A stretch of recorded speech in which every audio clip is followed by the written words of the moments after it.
眼神清澈像大学生，体型庞大像一座山。熊猫胖大海究竟是什么天选喜剧熊？一天外场突然飞来只恶霸乌鸦，不仅嚣张的专挑胖大海屁股上的毛啄，还把他最爱的阿贝被胖大鱼弄坏了。大海气炸了，势必要与这乌鸦不共戴天。此后每当发现恶霸乌鸦的踪迹，胖大海都会瞬间打起12分的精神，并举起手恶狠狠地盯着对方。信不信老子给你一熊掌？强大气场下的乌鸦不敢靠近，灰溜溜跑了。成功退敌的胖大海还得意洋洋地呲了下牙，就是说第一次见到如此戏精的小熊。当初奶爸给大海准备了新的玩具球，没曾想这小子刚上手就被扎漏气了。或许是没料到新玩具竟如此不耐造，大海满眼震惊，难以置信地反复扒拉着，心想不是碰瓷啊，这绝对是碰瓷。感觉奶爸再不出面解释，大海就要哭了。都知道胖大海刚来北洞就遇到了萌兰，小家伙看着对方简直魂都快吓飞了，心想司汤圆不是到处说萌兰嘎了吗？直到接触后才知道闹了个大乌龙。而兄弟俩做邻居的这段时间里，大海从萌兰这儿学会了很多技能，却唯独学不会狐妹子功夫咬手手。萌兰咬手手，身体一扭，一气呵成。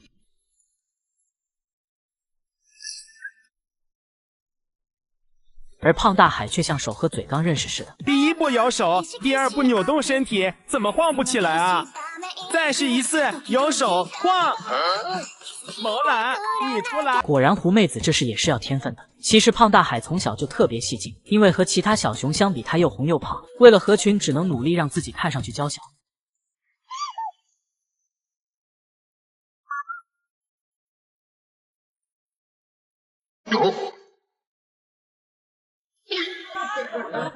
不仅如此，这小子还有个外号叫史大海，只因他经常玩妈妈的亲团，搞得浑身脏兮兮。被饲养员发现后，大海就满眼委屈地缩在墙角，可怜弱小又无助的模样瞬间萌化姨们的心。当奶妈唱着歌打扫卫生的时候，胖大海身为唯一的忠实听众，即便都困出熊猫眼了，也强打精神继续捧场，感觉只要奶妈歌声停下，他立马倒头就睡。都知道熊猫妈妈的窝头对宝宝有极大诱惑，为了吃到一口，小熊精们简直是煞费苦心。福宝偷吃时会把爱宝眼睛蒙起来不让他看，胖大海则稳中求胜，趁英华妈妈不在时偷吃。不过有时也会被英华妈妈逮个正着，大海吓得眼睛都瞪大了，满满的都是心虚。英华则疑惑地走来查看发生了什么，当发现地上有块完好无损的窝头后，还以为是大海特地留的，便亲昵地蹭蹭好大人，仿佛在说好孩子知道心疼妈妈。不过来到北洞后，大海彻底与窝头不共戴天，毕竟这玩意干干巴巴，妈妈赖赖一吃一个不吱声，因此吃窝头前他都满脸苦大仇深的用爪子抠，直到消灭掉一大半才放进嘴里勉强吃着。感觉北洞窝头真是一个神奇的存在，不仅胖大海不爱吃，就连丫丫都嫌弃了。强烈建议北洞出款可供人类食用的窝头，就算难吃也不用担心卖不出去，毕竟国人的理念就是我倒要尝尝有多难吃。要大人不犯法嘛，我是很想给他们2儿媳。只因游客不满熊猫月月睡觉，就捡起地上的石头用力砸向他。被砸醒的月月一脸委屈，不知自己做错了什么会被如此对待。工作人员赶忙将受惊的月月收回内舍。刘奶妈得知闺女受欺负了，心疼不已，立马带了好吃的大笋笋来安慰她。有些游客真的很讨厌，你看我又没惹他们，我在这儿睡觉，你说哎。月月大口炫饭，仿佛忘记了刚才的不愉快。刘奶妈则陪在身边，含泪叮嘱她不要出去，在屋头不要出去了。出去他们要拿东西打你，你又不能骂他们，我也不能骂他们。月月似懂非懂地听着奶妈叮嘱，乖巧地点头，并发出叫声回应对方。不明白如此懂事可爱的小熊，怎么会有人舍得去伤害他？月月从小就是个听话懂事的乖宝宝。饲养员用小推车把他送回寝室的时候，小家伙乖乖坐在里面，双手扶着车斗。等到了门口，饲养员只需放下推车，月月就会自己爬出来，根本不用操心。懂事的他还会转身跟对方告别。软萌可爱的小模样一整个萌化人心，别的小熊才半岁就开始飞饲养员了，可11个月大的月月在被抱去体检时，简直乖得像熊猫玩偶一样。月月12岁时前往桂林7星动物园出差，当了11年7星馆主后，才回到都江堰养老。在这里，月月遇到了天底下最好的刘奶妈，每天都沉浸在对方的彩虹屁中难以自拔。这个呢，我看了好白哦你，我看你漂亮的容颜，我要漂亮，哎呀，好幼崽。或许是感受到奶妈浓浓的爱意，月月变得格外依赖对方，哪怕自己在干饭，但只要奶妈一句话，她都会予以回应。月月，我咋看不到你圆脸本啊？哦，你脸本哦，我就说我看不到你圆脸本。好，圆的，看上去好漂亮哦。可以说，刘奶妈和月月的感情是跨越物种的互相陪伴、互相温暖。有时童心未泯的月月挖没完，把自己造得灰头土脸，身上黑黢黢的。来送加餐的刘奶妈看到后乐不可支。哎呦，你这个脸好花的哦！好二没谈的。瞧月月这不服气的小眼神，就知道她肯定琢磨着要搞破坏。这天天气炎热，不适合出外场，刘奶妈便在内舍准备了很多新鲜竹子，叮嘱月月乖乖待在房间里，不要出去挖煤。结果竹子全被调皮的小家伙给霍霍。竹子给你弄得好好的，你给我弄得啥子样子啊？你以为你老年人就要让着你说？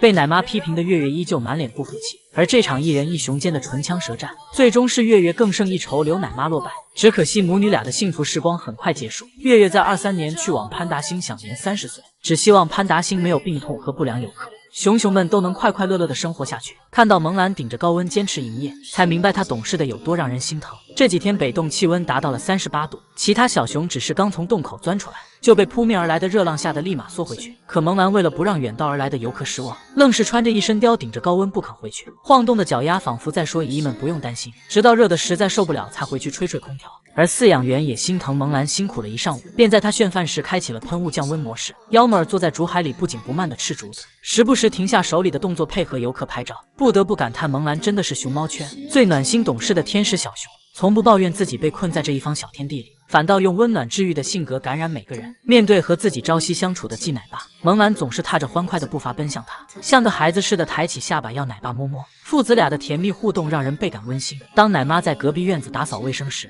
暖心的蒙兰特地来到窗边陪着对方，奶妈感动不已，当即给他送上香吻。萌萌害羞的咬手，差点把自己甩飞，很难不怀疑这小子皮套下藏了个人。都知道蒙兰和庆大庆小是铁三角，关系好到就连睡觉也要黏在一起。当庆小被金运拽下树摔了好几个跟头后，就算打不过对方，蒙兰也要冲上去回击，而庆小也会在蒙兰不舒服时陪在左右。当初萌萌患上骨髓炎变得无精打采，别的小熊都在外场玩耍，可他只想睡觉，病恹恹的样子令姨们格外心疼。而庆小好像也知道蒙兰生病了，但毫无办法的他只能通过陪伴的方式告诉蒙兰别害怕，一定会好起来的。兄弟俩相互依偎的画面格外暖心，或许正是从小生活在有爱的环境里，经历病痛折磨的蒙兰才能保持阳光开朗。身为宠妹狂魔的他会给妹妹分享玩具，还会咬手逗萌宝萌玉开心。当两个妹妹闹矛盾打起来的时候，萌儿简直比当时熊还忙碌，上蹿下跳的追着萌宝萌玉劝架。不得不说这个哥哥的确当得很称职。而当发现隔壁胖大海性格内向后，萌兰会主动来到窗边和对方打招呼，并充分发挥社牛属性和对方聊天玩耍，也会在大海想妈妈时及时送上安慰。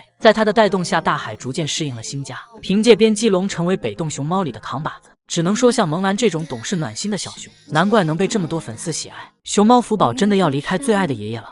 5日，韩国爱宝乐园发文表示，根据租借协议，福宝将于明年7月份被送回国。不知道江爷爷和宋爷爷得知这一消息该有多伤心。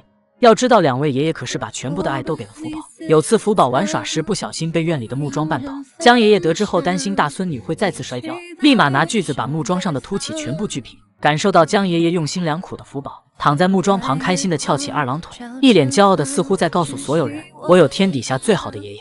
为了能抱起日渐圆润的大胖孙女，江爷爷一有时间就会进行锻炼。而对于福宝的各种要求，江爷爷更是做到了有求必应。当他把嫩笋放到大孙女手中后，福宝却是一将爷爷给自己剥开。爷爷嘴上说大孙女不可以这么懒，但手上还是贴心的给福宝剥干净。当宋爷爷注意到福宝喜欢隔壁的瀑布，于是答应小家伙一定给他搞到手。福宝高兴的依偎在爷爷身上撒娇，只是可怜的隔壁的东北虎瑟瑟发抖，每天在瀑布旁都抱着看一眼少一眼的心态，直到马不停蹄生下了5胞胎才算是逃过一劫。不过江爷爷和宋爷爷可管不了再这么多，只要是孙女看上的东西都尽可能满足她。也因此福宝对2位爷爷非常依赖，每当爷爷呼唤自己时，他都会给予回应。福宝，福宝，福宝，福宝，福宝，福宝。这天没有爷爷陪伴的福宝独自待了很久，直到看见一个熟悉的身影，他反复确认后，喜出望外的迅速跑到了爷爷面前。能看出福宝还在因为爷爷离开很久生气，他用小手推了对方一下，似乎在说爷爷你怎么现在才来。为了安慰大孙女，宋爷爷递给福宝嫩竹子，可还在气头上的小家伙却无动于衷，就算是给他最爱的胡萝卜，福宝也不吃。而当没忙完的宋爷爷正准备离开时，不舍的福宝表达了自己的真实想法。只见他2只小手牢牢抱着爷爷胳膊，轻轻咬着。宋爷爷则是一脸宠溺的看着大孙女，任由她闹。最后爷爷放下手头工作，坐在木架上陪福宝。福宝依偎在对方身上，努力表达对他的爱。福猪猪还把头直接埋进爷爷怀里，想必未来的他一定不愿意和爷爷分开。好在江爷爷和宋爷爷在有限的时间里，总是尽最大可能给了福宝无限的爱。倘若以后没有爷爷的陪伴，还会有一段美好的回忆温暖着自己。不文明的游客到底有多过分？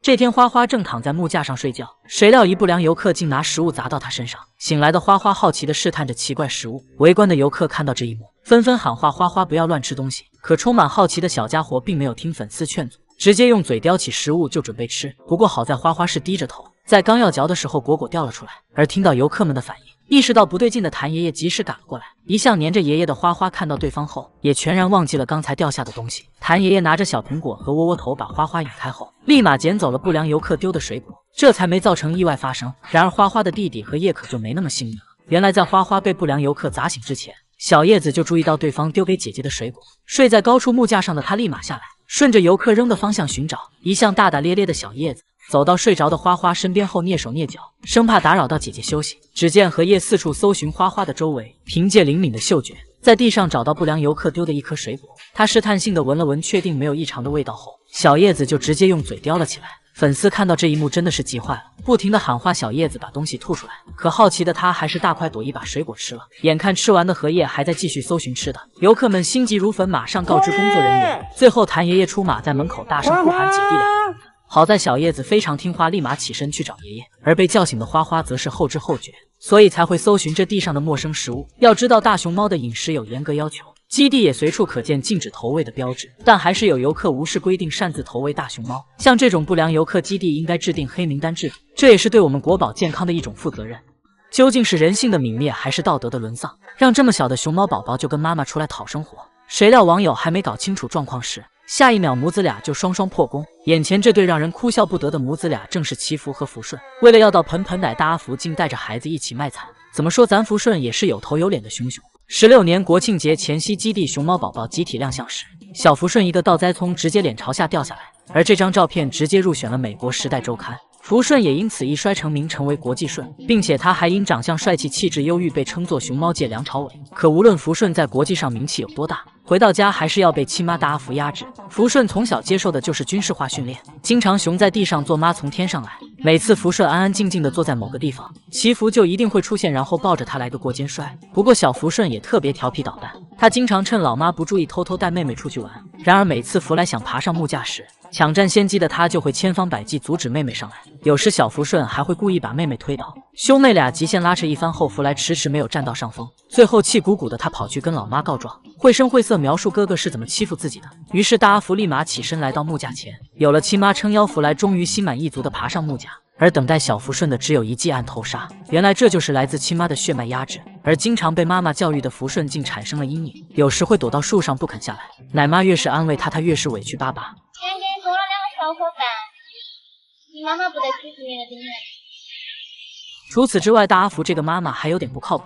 这天她正在专心致志的干饭，把亲闺女坐在屁股底下也浑然不知。一旁的小福顺看到妹妹被压得喘不过来气，用嘴咬着妈妈的后背，还拼命的用小手推开。最后福来被压得发出狗叫，大阿福意识到不对劲，这才起身。没曾想他以为自己压的是福顺，扭过头去安慰他。只能说大阿福带娃心是真的大。小时候的福顺还特别爱翻跟头，只因奶妈拿走了自己的摇摇木马，气得他在地上连翻了7、8个跟头。而长大后的他还是跟以前一样爱翻滚。近日游客拍到福顺拿棍子翻跟头，没想到这小子还是功夫熊猫的忠实粉丝。